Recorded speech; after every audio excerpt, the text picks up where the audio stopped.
जो मेरे को कोई इतराज नहीं है। और बताते हैं कीमत आकी गई है 10 एकड़ की, मेरे ख्याल में 400 करोड़ से ज्यादा है, 500 करोड़। तो भाई मेरा ये कहना, अगर 500 करोड़ रुपए हरियाणा सरकार को 10 एकड़ की जमीन के लिए देना है, तो चंडीगढ़ में जितनी जमीन है उसका 40% उसके हिसाब से लगा लो, हमारे तो हम भी राजधानी बना लेंगे। लाखों करोड़ आएगा, लाखों करोड़ में हम राजधानी बना लेंगे। ऐसे ऐसे मतलब ये थोड़ा है भाई, आज अपना जो हक जो है हमारे हिंदी भाषी क्षेत्र दो और 40% के पैसे दे दो हमारे। इसी रेट से, जो रेट हमारे को दे रहे हैं अब विधानसभा के लिए, इसी रेट से जो हमारा 40% क्षेत्र है पूरे चंडीगढ़ का, उसका 40% हमारा हक है, हमारा है, और 60% पंजाब का है, जो पहले बंटवारा हुआ उसके हिसाब से। तो उसके हिसाब से दो, नहीं तो आप अपने चंडीगढ़ पे अपना जो है क्लेम कमजोर मत करो। क्लेम छोड़ ये हरियाणा के हितों के साथ कुठाराघात होगा।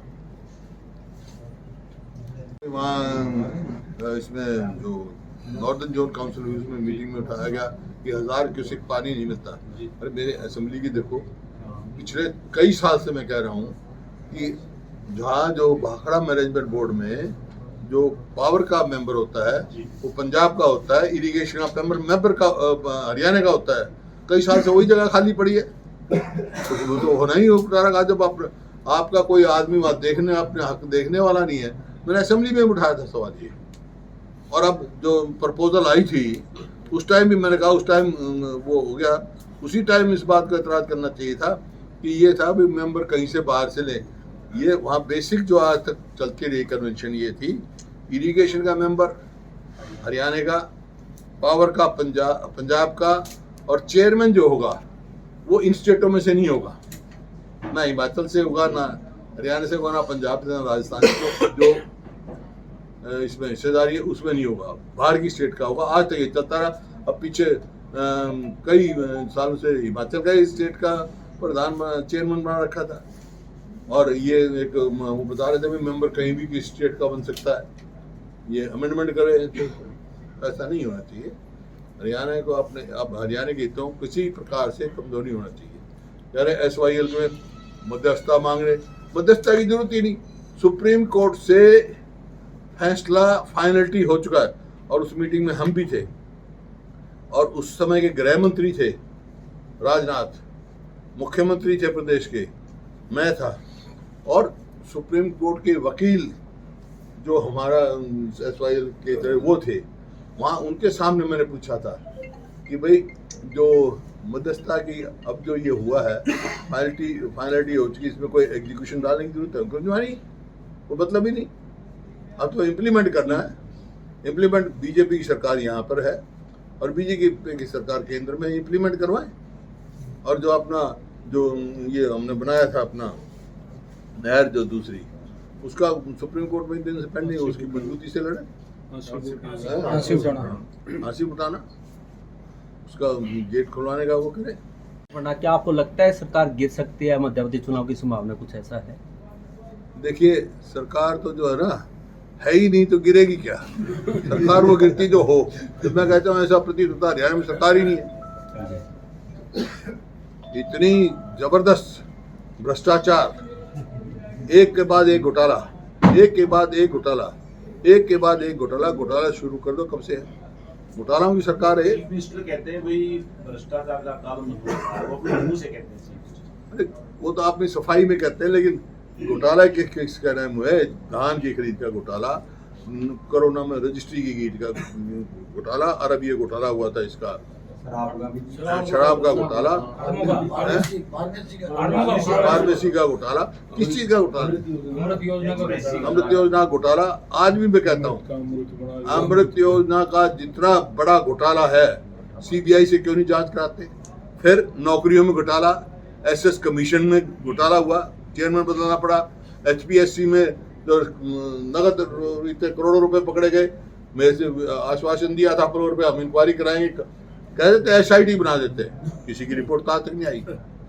खाली ये अल्लाह कहने से एक SIT बना दी, उसकी रिपोर्ट तो आई नहीं भाई आज तक। चौधरी साहब भी खूब है, बेरोजगारी भी खूब है, हाँ? इसके बावजूद भाजपा का तोड़ क्यों नहीं निकल पा रहा? जैसे अब निकाय आने दे चुनाव, आने दे, इंतजार कर ले साल की 1.5 साल की, जितने साल में, फिर देखिए, बस थोड़ा सा इंतजार कर।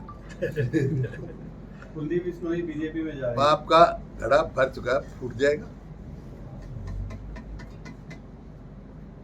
आज गोवा में कांग्रेस के 11 में से 10 विधायक जो हैं बीजेपी में शामिल हो जाएंगे भाई, मैं क्या करूँगा, मैं तो कांग्रेस में हूँ, मेरे को मालूम नहीं है उसका, लेकिन मैं बगैर पता क्या है, यहाँ तो कुलदीप बिश्नोई का मैं कह चुका हूँ, ठीक है, अपना फैसला उनका अपना है भाई। जिस पार्टी से चुन के गए हैं, इस्तीफा दे दो, असेंबली से चुनाव लड़ दो, लोग जिताएंगे तो बीजेपी में बैठ जाना। दूसरे भी जा सकते हैं, जिसने क्रॉस वोटिंग करने वाला दूसरा विधायक भी जा सकता है। कौन? क्रॉस वोटिंग 2 विधायकों ने की, नहीं, दूसरे भी जा सकते हैं। क्रॉस वोटिंग एक ने करी, एक की कैंसिल हुई। किसकी हुई थी जी? जांच हो रही है, तो आपने ये SIT की तय दी। सबको मालूम है, जांच हो रही है।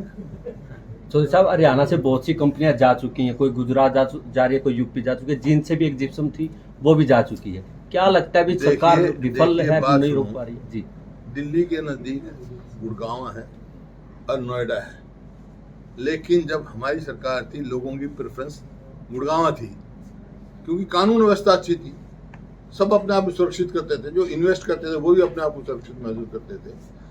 इस वास्ते नोएडा की बजाय गुड़गांव में इन्वेस्ट कर रहे थे, यूं ही एकदम इसी वजह से इतनी इन्वेस्टमेंट बढ़ी थी कि जापान देश की 70% इन्वेस्टमेंट हरियाणा में थी। आज एक एक करके जा रहे हैं और उधर बढ़ रहे हैं। जो हवाई जहाज, हवाई अड्डा, इंटरनेशनल हवाई अड्डा जो मैम के पास आना था, ये 3-4 जिलों में चांग, वो तो जेवर चला गया। इन्वेस्टमेंट तो उसके हिसाब से आती है, सुरक्षा के हिसाब से आती है, फैसिलिटीज के हिसाब से आती है। एक उड़ा साहब पिछले